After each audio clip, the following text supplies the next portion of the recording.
Assalamualaikum. Today we are going to discuss causes, effects and control of waterlogging and salinity with respect to Pakistan. जब किसी भी चीज़ में for example soil के अंदर water का level जो है वो नॉर्मल लेवल को क्रॉस कर जाता है तो उसको कहा जाता है कि वो एरिया वाटर लॉग्ड हो गया है। मीन्स के वहाँ पर नॉर्मल अमाउंट से ज़्यादा वाटर की अमाउंट हो गई है जो कि फ़ायदे की जगह नुकसान देने लग जाती है।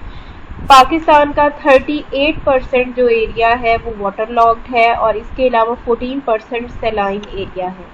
45% लैंड जो है वो कल्टीवेबल है जहाँ पर लोग जो है वो चीज़ें वगैरह उगाते हैं। इसके अलावा सॉल्ट एक्यूमुलेशन डिफरेंट जगहों पे होती है, जैसे इंडस रिवर वगैरह है वहाँ पर बहुत ज़्यादा सॉल्ट एक्यूमुलेशन होती है।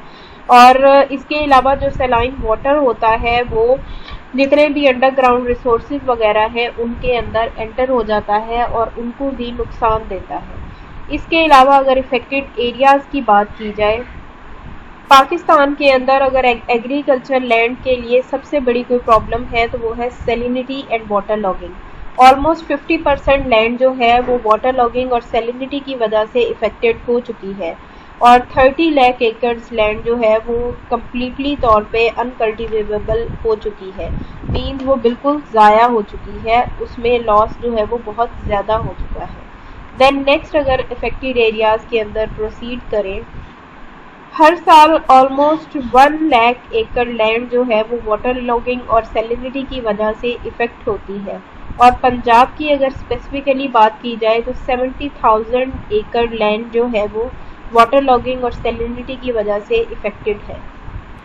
इंडस रिवर के आसपास जो है वो बहुत ज़्यादा सैलिनिटी होती है, तो उसके आसपास जितने भी एरियाज़ लगते हैं या जिनके आसपास वो गुजरता है तो वो सारे के सारे एरियाज़ को बहुत बुरी तरीके से इफ़ेक्ट करता है, जैसे गुजरांवाला, शेखुपुरा, फैसलाबाद, शाहपुर, झंग, मुल्तान, मुजफ्फरगढ़, खैरपुर, इन सारे इलाकों को जो लैंड है उनके अंदर वाटर लॉगिंग और सैलिनिटी की रीज़न इंडस बेसिन सिस्टम है। यहाँ पर वाटर लॉगिंग की डेफिनेशन बताई गई है कि ऐसी सॉइल जिसकी सरफेस जो है उसको वो वाटर की वजह से सेचुरेट हो जाए उसको वाटर लॉगिंग सॉइल कहा जाता है। और जब सॉइल के अंदर या फिर किसी भी चीज़ के अंदर वाटर टेबल जो है वो राइज कर जाता है तो उस सिचुएशन को कहा जाता है वाटर लॉगिंग। तो ये वाटर लॉग्ड सॉइल और वाटर लॉगिंग की डेफिनेशन है। नेक्स्ट आ जाता है causes of water logging. Water logging की जो मेन कॉजेज है वो सीपेज है। मीन्स के वाटर सीप होता रहता है डिफरेंट जगहों से, डिफरेंट कैनाल सिस्टम से, और ये वाटर सीपेज जो है वो इफ़ेक्ट करती है सॉइल को बहुत बुरे तरीके से। इसके अलावा अगर पाकिस्तान की बात की जाए तो कैनाल सिस्टम से जो वाटर लीक होता है वो सॉइल को बहुत बुरे तरीके से इफ़ेक्ट करता है। 40 से 50% वाटर जो कैनाल से सीप होता है वो सॉइल के अंदर जाता है और ग्राउंड का वाटर लेवल जो है उसको राइज कर देता है, जिसकी वजह से ग्राउंड में भी इफेक्ट आता है, सॉइल में आता है, अल्टीमेटली प्लांट्स को असर होता है। तो इस तरह से प्लांट्स के लिए और सॉइल के लिए और डिफरेंट जोन्स के लिए ये बहुत ही ज़्यादा लॉस की बात है। इसके अलावा वाटर का जो रन ऑफ है और इसके अलावा ड्रेनेज सिस्टम जो है वो बहुत ज़्यादा पुअर है पाकिस्तान के अंदर, जिसकी वजह से बहुत ज़्यादा वाटर लॉगिंग जो है वो हो जाती है।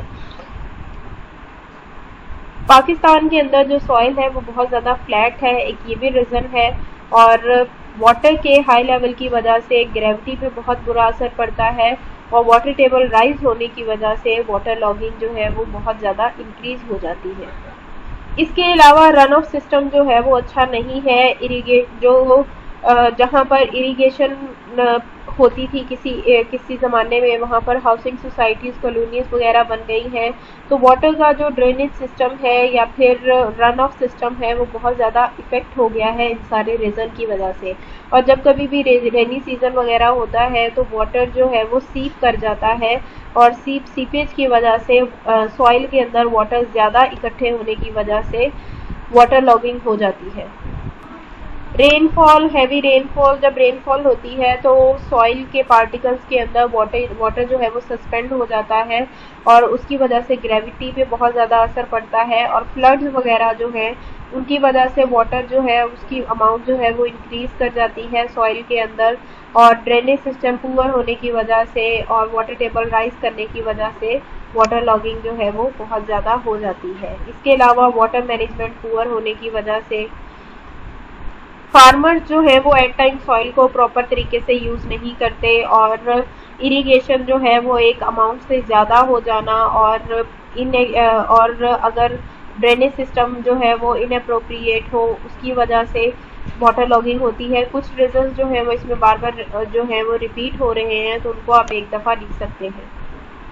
नेक्स्ट यहाँ पर एक वर्ड यूज़ किया गया है हार्ड पैन। हार्ड पैन का मतलब होता है जो सख्त किस्म की मिट्टी नहरों के आसपास या फिर कैनाल्स के आसपास लगी होती है। तो क्लीनिंग जब चल रही होती है, एक सीज़न होता है जिसमें सफाई वगैरह की जाती है, और अगर जो आसपास हार्ड पैन है वो टूट जाती है तो उसकी वजह से बहुत ज़्यादा वाटर लॉगिंग हो सकती है, वाटर सीपेज जो है वो बहुत ज़्यादा इंक्रीज़ हो सकता है। इसके अलावा वाटर रन ऑफ के जहाँ पे उसका पूरा सिस्टम होता है उसके सेंटर में अगर कंस्ट्रक्शन कर दी जाए, रेलवे लाइंस वगैरह, रोड्स वगैरह बना दिए जाएँ, तो जब कभी रेनी सीज़न होता है तो वाटर एक्यूमुलेट होने लग जाता है, और एक्यूमुलेशन की वजह से एट द एंड सीपेज की वजह से वाटर टेबल राइज कर जाता है और वाटर लॉगिंग जो है वो इंक्रीज़ हो जाती है।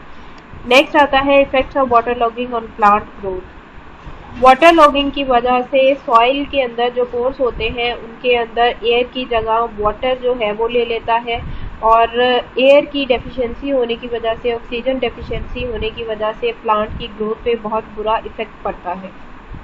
इसके अलावा वाटर लॉग्ड सॉइल जो होती है उसके अंदर गैसेस की ट्रांसपोर्ट जो है वो बहुत ज़्यादा रिड्यूस हो जाती है, और इसकी वजह से भी नॉर्मल ग्रोथ जो है वो इफ़ेक्ट होती है। जब गैसेस की एक्सचेंज नहीं हो पाती तो कार्बन डाइऑक्साइड की अमाउंट जो है वो बहुत ज़्यादा इंक्रीज़ हो जाती है, जिसकी वजह से ट्रांसपायरेशन और वाटर एब्जॉर्प्शन एक्टिविटीज़ पे, प्लांट की इन एक्टिविटीज़ पे असर पड़ता है। और अगर ऑक्सीजन की डेफिशिएंसी हो जाती है तो माइक्रोब्स वगैरह प्लांट के अंदर टॉक्सिक सब्सटेंसेस प्रोड्यूस कर देते हैं, जिनकी वजह से प्लांट की ग्रोथ पे बहुत ज़्यादा इफेक्ट होता है, फॉर एग्जांपल मीथेन वगैरह। वाटर लॉग्ड सॉइल्स के अंदर नाइट्रोजन की जो फॉर्म प्रेजेंट होती है उसको अमोनिया कहा जाता है, और ये इटसेल्फ क्रॉप्स के लिए बहुत ज़्यादा टॉक्सिक प्रूफ हो सकती है। जब वाटर लॉगिंग की कंडीशन होती है तो बहुत से मेटल्स या नॉन मेटल्स की अमाउंट जो है वो सॉइल के अंदर, या बहुत से मिनरल्स की अमाउंट जो है वो सॉइल के अंदर डिस्टर्ब हो जाती है। For example phosphorus, iron, manganese, silicon, इन सब की अमाउंट इंक्रीज़ कर जाती है, और जिंक की अमाउंट जो है वो डिक्रीज़ कर जाती है। आयरन की कंसंट्रेशन जो है वो प्लांट्स के अंदर अगर एक लेवल से ज़्यादा इंक्रीज़ कर जाए, फेरस आइंस जो है उनकी कंसंट्रेशन अगर बहुत ज़्यादा इंक्रीज़ कर जाए तो वो प्लांट्स के लिए टॉक्सिक प्रूफ हो सकते हैं। बहुत सी ऐसी चीज़ें हैं जिनकी वजह से वो सॉइल की वाटर लॉगिंग को कंट्रोल किया जा सकता है। For example proper drainage system अगर बनाया जाए, जहाँ जहाँ पे सीपेज का प्रॉब्लम है वहाँ वहाँ पर प्रॉपर सीपेज का इंतज़ाम किया जाए। For example upper Chenab canal जो है उसका सिस्टम इस तरह से है जो कि सीपेज को कम कर देता है। इसके अलावा सरफेस ड्रेन्स को बनाया जाए ताकि सीपेज वाटर को वो कलेक्ट कर सके और वाटर लॉगिंग को रोक सके। इसके अलावा सीपेज इंटरसेप्टर ड्रेन्स भी बनाई जाती हैं, लेकिन सीपेज इंटरसेप्टर ड्रेन्स की निस्बत सरफेस ड्रेन्स जो है वो ज़्यादा इफ़ेक्टिव होती है। जैसे कि एग्जाम्पल है पाकिस्तान के अंदर बल्लो की सलमान की लिंक। इसके अलावा जो सारे के सारे कैनाल बेड्स हैं उनको 2 लेयर्स जो है टाइल्स उनके साथ उनको आपस में जोड़ा जाए, उनको सीमेंट के साथ प्लास्टर कर दिया जाए ताकि वहाँ से जो भी सीपेज होती हो वो रोकी जा सके। इसके अलावा ट्यूबवेल्स वगैरह जो है उनकी वजह से वाटर टेबल जो बहुत ज़्यादा राइज कर जाता है उसको कंट्रोल किया जा सकता है। तो इस तरह से आप देखेंगे कि पाकिस्तान में वाटर लॉगिंग के इफ़ेक्ट्स क्या हैं और उसको किस तरह से कंट्रोल किया जा सकता है।